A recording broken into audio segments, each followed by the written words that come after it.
She is seeking a restraining order against Beyoncé. She's accusing her of dark magic, witchcraft, tapping into her phone bill, and basically controlling her finances, harassing her. She's saying the Beyoncé camp is put up a huge harassment campaign against her. I felt at one point that I was living in like a haunted house because I was hearing scratches on the wall right next to me. I would feel a brush by me and be terrified that somebody is here in the room with me. Someone's watching me. I always felt like I was being watched. So it looks like the walls are beginning to close in on Beyoncé after Katt Williams just exposed her demonic ties to the Illuminati. Katt went into details about how Beyoncé may have possibly used witchcraft to attain the amount of success that she enjoys today. Now, we all know there have been some conspiracies about Beyoncé being a part of the Illuminati, but now it doesn't seem like she's going to be able to avoid them. Because Katt just entered the chat and he came through with all the receipts. Not only did he expose Beyoncé, but he also threw several people in the industry under the bus. Katt was initially limiting his rants about the industry to just his fellow comedians, but after seeing the reception his comments about the industry have been getting, he's expanding the things that he talks about, and now he's going for the top dogs, including the queen of the music industry herself, Beyoncé. So what exactly did Katt say about Beyoncé? And did she really use witchcraft to get to this level of fame? Baby, let's get right into it. Okay, so we all know that Katt has been on an exposing spree for a hot minute now. He appeared on Club Shay Shay over a month ago and threw several comedians under the bus for being Hollywood puppets and selling their souls to get ahead in their career. Well, it looks like he is not done just yet, because he just came for everybody in the industry yet again.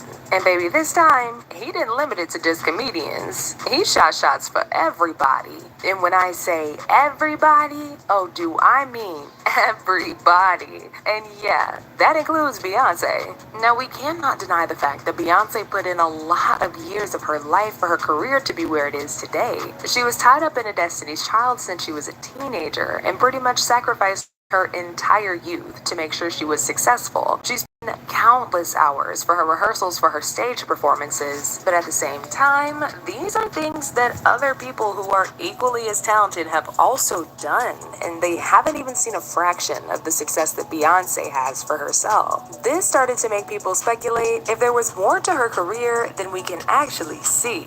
In fact, right after she left Destiny's Child to establish her solo career, there was some speculations that she sacrificed the other members of the group to make herself more successful. These rumors have never really been proven, but we can't deny the fact that the other group members now live in her shadow. I mean, just a few days ago, Kelly Rowland had a whole mental breakdown and expressed how tired she was of people always asking her about Beyoncé in her interviews. For example, she recently went off on an interviewer for asking her about Beyoncé's new projects, even though she was there to promote her new film, Mea Culpa. This just dropped a whole new couple of songs, and it's my understanding that Renaissance 2 may or may not be country based, and then there's a rumor going around that Renaissance 3 may be either rock based or a DC reunion. That is her business to talk about. We still gotta ask every time we see either you. We never see. I mean, come on. No, but just ask them. I'm here talking about Mea Culpa. Okay. Talking about new music, all the talk this week has been about Beyonce's new album. Have you heard it yet? Have you had an opportunity to give some thoughts on the whole thing? I sure have. It's great. It's absolutely great. Really different though, right? Yes, really different. Is So that... getting back to what I'm here to talk about, Yeah. Claritin, I'm very excited to be teaming up with Claritin. And outside of Destiny's Child, Beyoncé has also been accused of stealing from other artists, including Amerie. Every year, people love to bring up the fact that Beyoncé ripped off Amerie's song, One Thing, and made it her own by doing Crazy in Love. Some Beyoncé fans like to argue that Beyoncé couldn't have possibly stolen the song, because Amerie's song came out in 2005, and Crazy in Love was released in '03. But what people don't know know is that Amerie had already started recording that song years before it was released. And according to sources, Columbia gave it to Beyoncé after Beyoncé heard the song and expressed how much she loves it. Now, mind you, Amerie and Beyoncé were both signed to Columbia at the time, so it wasn't hard at all for Beyoncé to convince the label to give the song to her. Here's a blind item that is allegedly about Beyoncé and her song Crazy in Love and her allegedly stealing another singer's sound. This one is long, so I will include the names as I go. One song came out in 2003, Crazy in Love. The other, 2005, One Thing. So how could this permanent A-list singer, Beyoncé, steal another singer, Amerie's, sound if her single came out before? Ask the label, Columbia, they were both signed to. The original song was being shopped to other artists behind the scenes around the same time the A-lister was looking for songs. She liked it and had the same producer, Rich Harrison, make the hit inspired by it. The singer she stole from was only allowed to release her song 2 years later, even though it was older than the Love song. And again, this is allegedly Crazy in Love by Beyoncé, One Thing by Amerie, Columbia Records, and Rich Harrison. Let's take a listen to both of the songs and see how similar they are. But Amerie... What do y'all think about that? I just wanted, for y'all to, everybody to see what I'm talking about. And I just want to know what y'all think. What I think does not matter one way or the other. But I just want y'all to comment below and let me know what you think while I play a little bit more of this interview. and the other members of Destiny's Child are not the only people who Beyoncé have been accused of pushing under the bus to boost her own ego. There have also been allegations of her using witchcraft to steal the light of Chloe and Halle Bailey to sustain herself in the industry. Chloe and Halle have become an internet sensation just some years ago after they started uploading videos of themselves to the internet. In fact, Just to sum it up again, as far as those twins, she could have helped Halle and Bailey. Why didn't she help them? They're just kids. Oh my God. first video they posted was a cover of Beyoncé's song Best Thing I Never Had. After posting several videos, Beyoncé found them and took them under her wing. She even signed them to her label Parkwood Entertainment. However, despite having someone as big as Beyoncé in their camp, their careers took forever to take off like people expected. They released 2 songs together, but none of them were really massive hits, even though their album received really great reviews from critics. What's interesting is that people kept talking about how Chloe was pacing to be the next Beyoncé, but Beyoncé made sure that never happened. Chloe's solo debut single, Have Mercy, was a huge hit, and it even pulled over 4 million views in its first 24 hours on YouTube. She was on pace to be a very big star, but all of that went down the drain after the comparisons between her and Beyoncé started to flood social media. Beyoncé seemingly stopped putting in effort to promote her after that, and just like that, her career was shelved. Her debut album was pushed back so long it ended up being a flop and had no support from Parkwood Entertainment at all. I mean, we've seen other artists push artists that they've signed to their own labels become major superstars. Jay-Z did it with Rihanna, and Lil Wayne did it with Nicki Minaj and Drake. But for whatever reason, anytime Beyoncé attaches herself to an artist or signs them,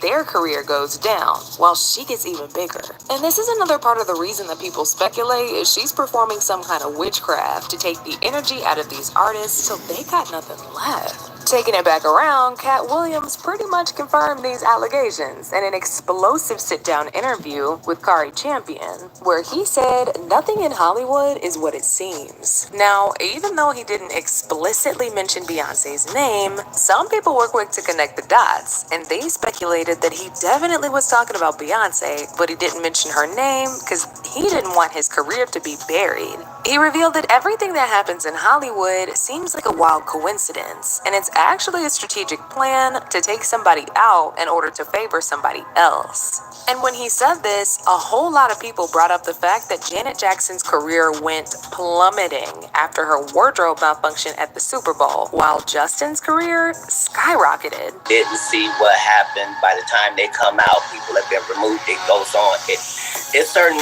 ways things are handled when it's not intentional. When things go smoothly, but they seem chaotic, that means there was forethought and a plan. Somebody, even if it looks like, yeah, Janet Jackson just had a wardrobe malfunction. Yeah, there's no such thing. Correct. I don't care who you blame. I believe that. Somebody benefited. Yeah. So in all of these situations, there's a business involved and there's real money with business they're in. Why would you think it would be weird if they flipped out and said a story that turned out to not be true? And a crazy thing about this is that the popular YouTube blogger Storm Monroe also spilled some tea about the kind of witchcraft that Beyoncé has been indulging in to sustain her superstar power. Storm even went into details about the particular type of witchcraft that she practices. As you guys know, Beyoncé is a witch. She's a very powerful witch. She's heavy into African spirituality. She is a daughter of, I believe, either a daughter of Oshun or Yemaya. I go back and forth. I feel like it's Oshun though, but if I got it wrong, I got it wrong. But nonetheless, she's a high-ranking witch. Okay, how many people have come out and said, "Hey, shit, if I can't start dying, Beyonce did this to me. I saw Beyonce do that." Like this is nothing new. Okay, but you got to understand when it comes to Illuminati, to this industry, one person replaces the other. Madonna's old. Madonna is almost. And Madonna is a very high-ranking witch. She is a high priestess. That's just pretty much what it is. Of course, the main thing Madonna practices is Kabbalah, but then there's different versions of Kabbalah, just like there's different versions of African spirituality. But then I also believe that in addition to African spirituality, I do believe that Beyonce is into dark magic and black magic as well, her and Jay-Z. And we're just going to leave it at that. All right? He also exposed Madonna for being a high-ranking witch and even went into details about how Beyoncé is set to replace Madonna when Madonna officially leaves the game. Allegedly, she will be taking Madonna's spot, and she will have the job of initiating her replacements. Beyonce is getting older. She's getting up there. Rihanna's going to drop one more album this summer, and then she's not making any more music. She's done.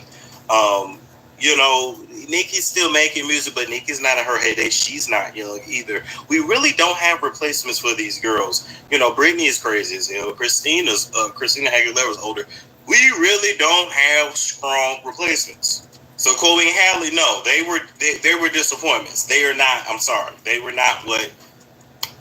They didn't perform the way Beyonce expected. Let's just put that out there, okay? He then went on to give some very interesting examples of how these replacement rituals have been going on in Hollywood. He talked about how Nicki Minaj's career took off after her Super Bowl performance with Madonna in 2012. Apparently, Madonna was initiating Nicki into the game through that performance, and the cost of her success was that of the rapper M.I.A. Even though, at that time, Nicki and M.I.A. were top rap girls in the industry, Nicki's career skyrocketed after that, while M.I.A.'s went downhill. At the Super Bowl, Madonna, Nicki Minaj, of course, and then M.I.A. Speaking of M.I.A., we just talked about her the other day. Remember that whole performance, the song, all the spirituality, all the symbolism, pretty much how she was initiating them into the industry, putting her stamp of approval on them. All of that was spiritual. Now, all the spiritual breakdowns, I would need a whole nother live stream to go through. We would have to play the performance frame by frame, but I just kind of need y'all to get the point, right? So, same thing happened here, just like back in 2003,